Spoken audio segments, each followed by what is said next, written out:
The rescue ship, the Thetis, sliced through the final sheet of ice.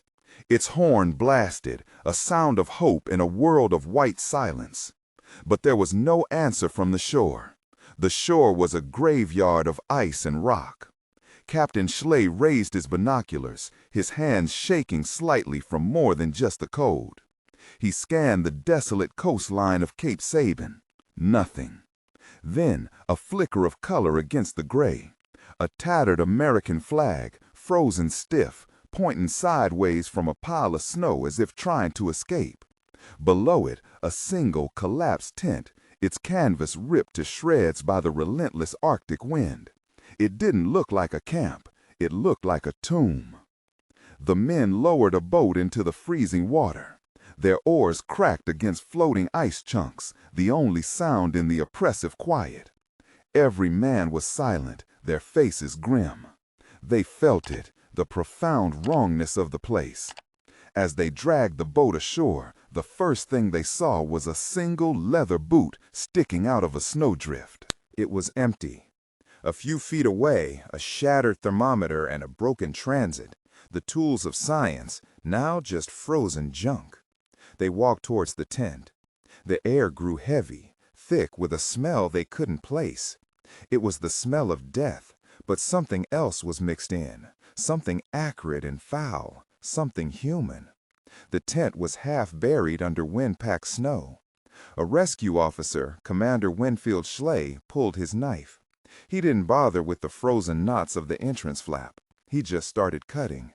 He sliced through the frozen canvas, the sound like tearing paper in the dead quiet of the Arctic. The flap fell away, revealing the darkness within.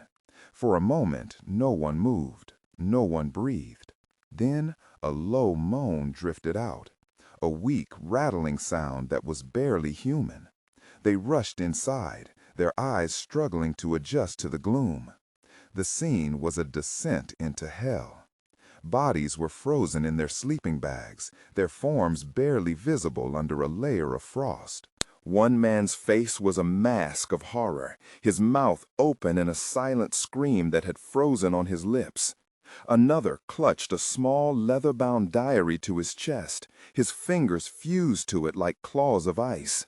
But it was the man in the center who drew their attention. He was propped up against a crate, a skeletal figure wrapped in rags, his eyes wide with a feverish light. It was Lieutenant Adolphus Greely. He was alive. He tried to speak, to salute, but only a dry whisper came out. He was pointing a trembling skeletal finger at something in the corner of the tent. The rescuers followed his gaze.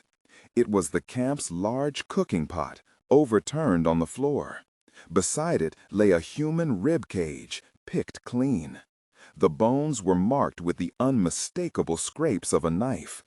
This wasn't just starvation. This was butchery. One of the rescuers stumbled back, choking. They found another body just outside, half buried, with a crude knife wound in its back. This man hadn't frozen. He had been executed. 25 men, the pride of the U.S. Army Signal Corps. They were sent to the Arctic to be heroes, to gather scientific data at the edge of the known world. But the rescuers found only 6 men clinging to life, their minds shattered by what they had seen and what they had done. The official report, the one released to the newspapers, would blame the ice. It would blame the failed supply ships. It would call the men who died heroes, lost to the brutal, impersonal forces of nature. A tragic accident. But the private journals, the ones Greely tried to hide, tell a different story. They don't speak of nature, they speak of men. They describe a slow, agonizing descent into paranoia, a breakdown of command. They detail accusations of theft, of a single man hoarding the last scraps of food. They record whispers in the dark, plots of mutiny, and the final terrible decision to turn on their own. The story they told the world was a lie, a carefully constructed narrative designed to protect reputations and hide a truth too horrible to accept. This case isn't just a tragedy, it's a cover-up, buried under 100 years of ice and official denials. We have the uncensored journal entries. We have the court-martial records they tried to seal. To help us expose the truth behind the stories they don't want you to hear, subscribe to the channel right now. You won't find this in any history book. Now, to understand how these decorated soldiers and brilliant scientists turned into monsters, we have to go back. We have to pinpoint the moment it all went wrong. It wasn't a storm. It wasn't a shipwreck. It was a single, fatal mistake. A simple error in judgment made thousands of miles away. An error that lit the fuse on a powder keg of hunger, fear, and madness, guaranteeing that most of them would never leave that frozen shore alive. The mistake wasn't made in the Arctic. It was made in a warm office, thousands of miles away. The plan was flawless on paper, but paper doesn't bleed, and paper doesn't freeze. The Greely expedition was built on a single, powerful promise: we will resupply you. That promise was broken, not once, but twice. For the first year, they were kings of the ice. Lieutenant Greely and his 24 men were a perfect machine of discipline and discovery. They pushed farther north than any human in history, planting their flag where no one thought possible. They were soldiers and scientists conquering the unknown. They took their readings, made their maps, and waited for the ship that would bring them fresh food and letters from home. Summer came. They watched the horizon. Every day they stared south, their eyes scanning for a trail of smoke. Nothing. The ice was a solid, impenetrable wall. The first relief ship, the Neptune, couldn't get through. It turned around and went home. Doubt, cold and sharp as a shard of ice, began to poison the camp. Another year in this white wasteland? The men looked at each other, their conversations growing quiet. They looked at their dwindling supplies. But Greely was a master of discipline. He saw the cracks forming and sealed them with iron will. He doubled the work details. He ordered more drills. Idle hands, he knew, would turn to mutinous thoughts. He projected an aura of absolute certainty. "The Proteus is coming," he would say, his voice like stone. "And the depot at Sabine is our guarantee." The men wanted to believe him. They had to believe him. The alternative was a darkness they couldn't yet face. The next summer came. Again they watched the horizon. Again nothing. Weeks turned into a month. The dread was a physical thing now, a cold knot in their stomachs that no ration could warm. They didn't know the Proteus was already at the bottom of the ocean, crushed like a toy by the ice. Its crew had escaped, but in their panic, they abandoned most of the precious supplies meant for Greely. Now Greely had no choice. He gathered his men. He gave the order: "We abandon the fort. We go to Cape Sabine." The order was met with stunned silence. Abandon the relative safety of their fort? For a 500-mile gamble in small open boats? It sounded like suicide. But Greely's authority was absolute. To disobey was to die alone. So they packed, their movements stiff with dread. They left behind their scientific instruments, their records, their books, everything that made them civilized. They were leaving a home to chase a rumor of food. The journey was hell. The sea was a liquid grinder, constantly chewing at their small boats. Icebergs calved around them, creating waves that threatened to swamp them in an instant. One of their boats was crushed and sank, taking precious supplies with it. They were constantly wet, the salt water freezing on their clothes, turning them into brittle suits of armor. Sleep was a luxury they couldn't afford. To fall asleep was to freeze to death. They rowed in shifts, their hands raw and bleeding, their minds numb from exhaustion and the ceaseless, deafening roar of the ice. The hunger was a living thing inside them now. It wasn't just a feeling, it was a voice, whispering terrible suggestions in the dark. They started looking at each other differently, calculating, weighing. Their only fuel was a single, desperate image. A beach stacked high with crates of food. Cape Sabine, their salvation.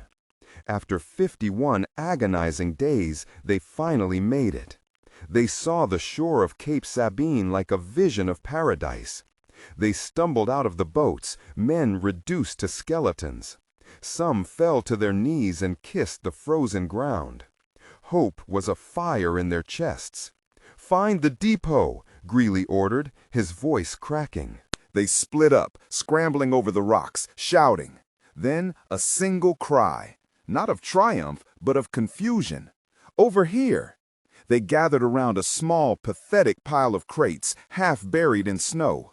This couldn't be it. It was a joke, a cruel mistake. They tore the boxes open with their bare, frozen hands. Cans of beef, hardtack. Not a mountain of supplies, but a handful. Barely enough rations for a month. Then Sergeant Brainerd found the note, nailed to a makeshift post. He handed it to Greely. The men watched their commander's face as he read. They saw the last flicker of hope die in his eyes. He lowered the paper, his expression unreadable. "The Proteus sank," he said, the words swallowed by the wind. "They left what they could. They wish us good luck." A silence fell over the group. It was a profound, terrifying silence. The sound of 25 men realizing they had been left to rot at the top of the world. The mistake was now clear. They had trusted the plan, and the plan had just sentenced them all to die. "Good luck?" The words hung in the air, colder than the ice under their feet. There was no rage, no shouting, just the hollow emptiness of men who had been erased. They stared at the pathetic pile of crates, then at the endless white horizon. They were ghosts already. Greely saw the hope drain from their faces, replaced by a terrifying vacancy. He knew he had seconds to act before the group shattered into despair. "We build a shelter," he commanded. His voice was flat, but it was an order.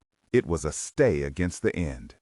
They moved like automatons, clawing at the frozen beach with bleeding fingers to pry loose stones. They used their wrecked boat's hull as one wall and the oars as roof beams. Their last sail, stiff with ice, was stretched over the top.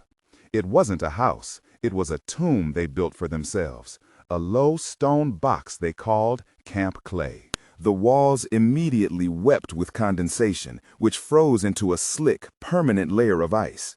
25 men crawled inside, a tangle of dying limbs, forced into a suffocating intimacy. And then the sun left. It sank below the horizon and did not return. The world became a permanent, ghostly twilight, then total blackness. For 4 months they would live in the dark. The darkness was a physical weight, pressing down on the roof, seeping through the cracks. It became a living thing in the hut with them. The cold was a patient hunter. It found every gap in their rags, stole the heat from their breath, and froze their words in the air. Frostbite was a constant, casual horror. Men would wake to find a finger or a toe turned black and dead. But the cold was nothing compared to the hunger. Greely started rations immediately.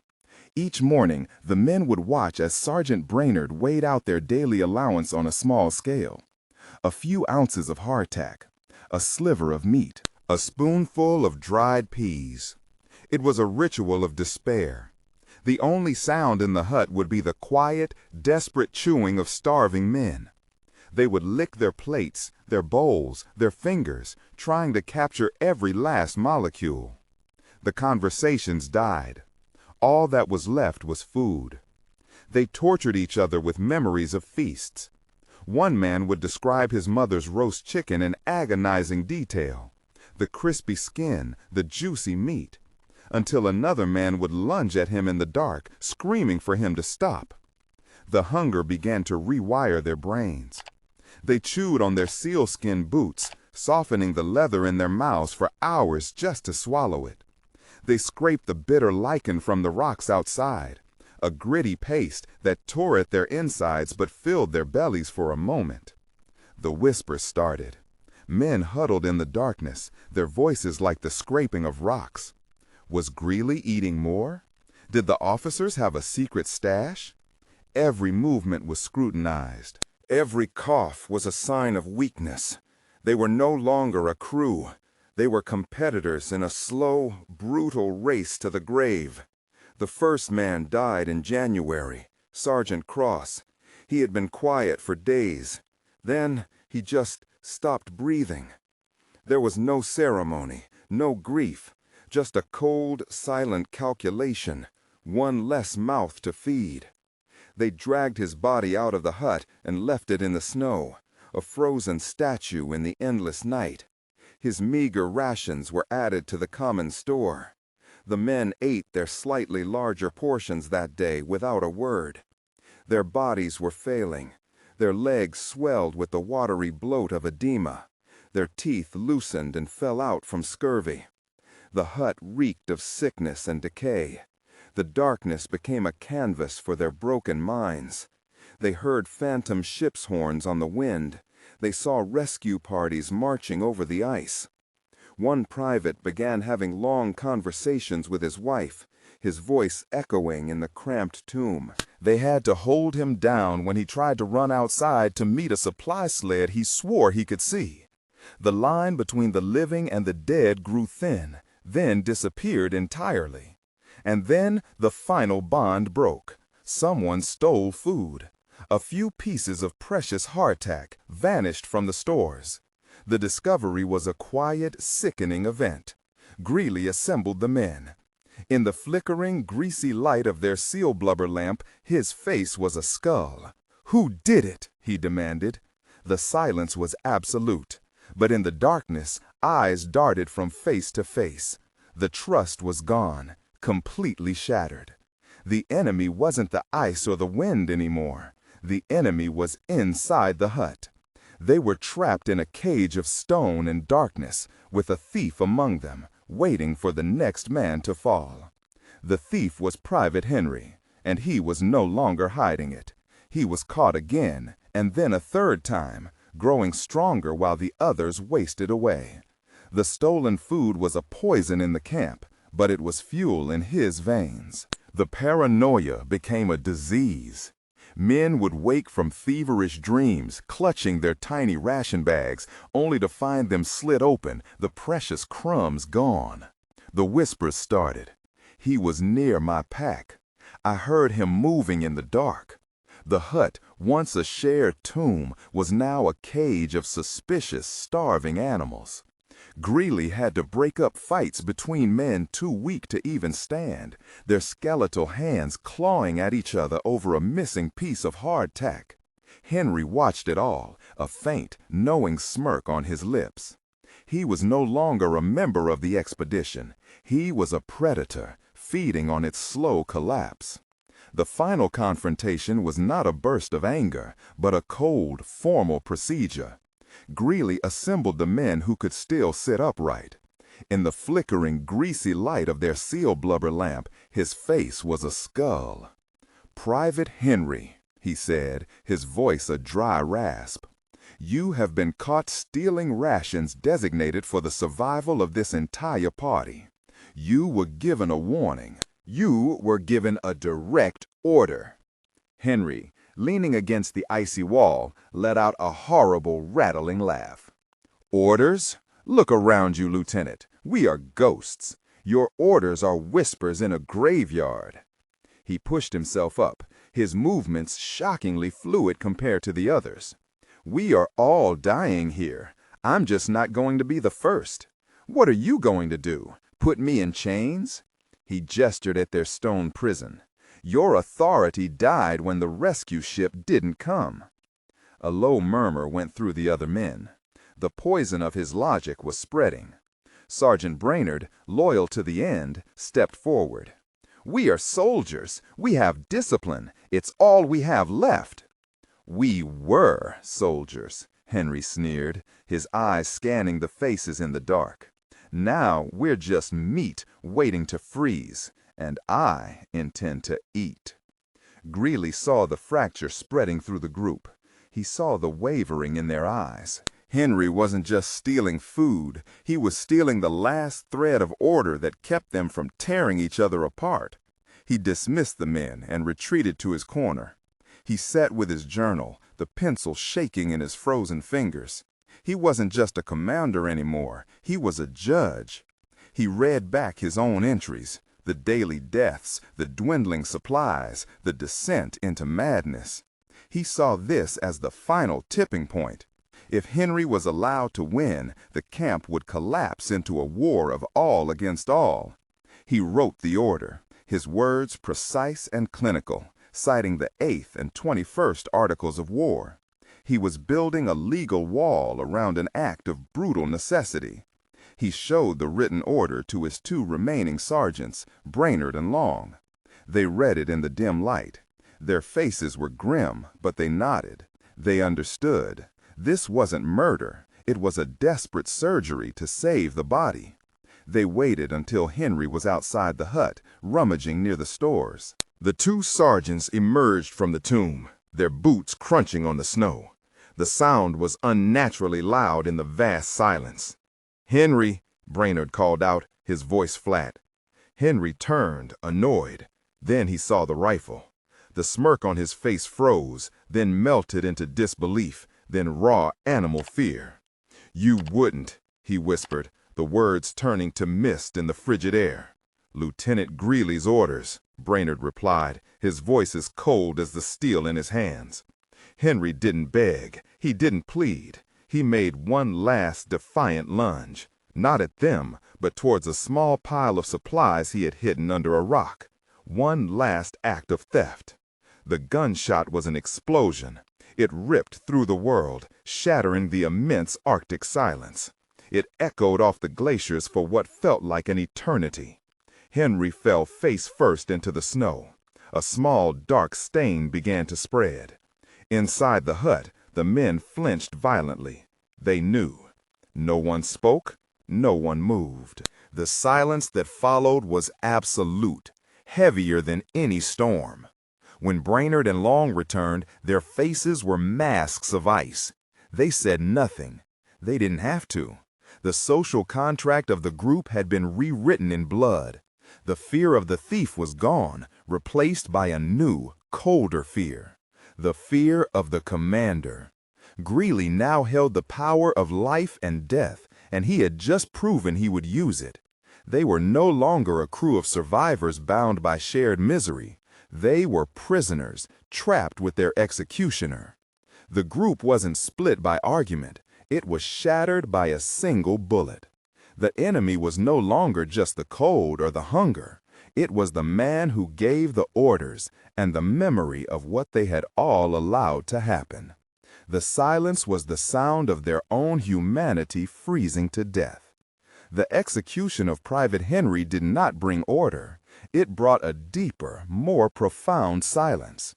The gunshot didn't just kill a man, it killed the last remnants of the expedition. The men stopped speaking to Greely. They stopped looking at him. He was no longer their commander. He was the man who held the power of the gun, the final arbiter in their frozen hell. The hut became a space of absolute paranoia. Every rustle of a sleeping bag, every cough in the dark was a potential threat. They were prisoners, not of the ice, but of each other, trapped with the ghost of the man they had allowed to be killed. The dying became a grim, silent routine. One day it was Sergeant Lynn, who simply closed his eyes and didn't open them. No one said a word. They waited a full day before his neighbor, a man named Israel, reached over and took his last piece of hardtack. There was no malice in it, just the cold, brutal logic of survival. The bodies were too heavy to move outside. They were simply pushed to the back of the hut, a growing frozen monument to their failure. The living and the dead shared the same space, the same air, the same suffocating darkness. The line between them grew thinner every day. When the sun finally returned in May, it was a cruel joke. The pale light crept into the hut, not as a promise of salvation, but as an interrogator's lamp. It illuminated the full scope of their nightmare. The walls were slick with black ice and filth. The pile of their frozen comrades at the far end, their faces locked in silent screams. And their own faces, reflected in the eyes of the others, skeletal, bearded, with the hollowed-out look of the damned. The light didn't bring warmth, it brought shame. The hunger was a living entity now, a beast gnawing at their insides, whispering insane ideas. It started with the sealskin boots, chewed to a pulp, then the rock lichen. Finally, their eyes turned to the back of the hut. No one spoke the words. It began with a look, a desperate, shared glance between two men, a silent agreement that the last taboo had to be broken. One of them, a private named Connell, took a knife. His hands shook violently. The sound of the blade against frozen flesh was the only sound in the hut. They cooked the meat over their pathetic blubber lamp, the smell filling their tomb. And then they ate. They ate their friends. They chewed in silence, tears freezing on their skeletal faces. It was not a meal, it was a sacrament of damnation. They were consuming their own humanity to fuel their bodies for another day. On June 22nd, a rescue ship, the Thetis, finally broke through the ice. The relief party rowed ashore, shouting greetings. The silence that answered was chilling. Commander Schley crawled into the opening of the stone hut. The stench of death and decay threw him back. When his eyes adjusted to the gloom, he saw hell. He saw a tangle of bones and rags. Then a head lifted.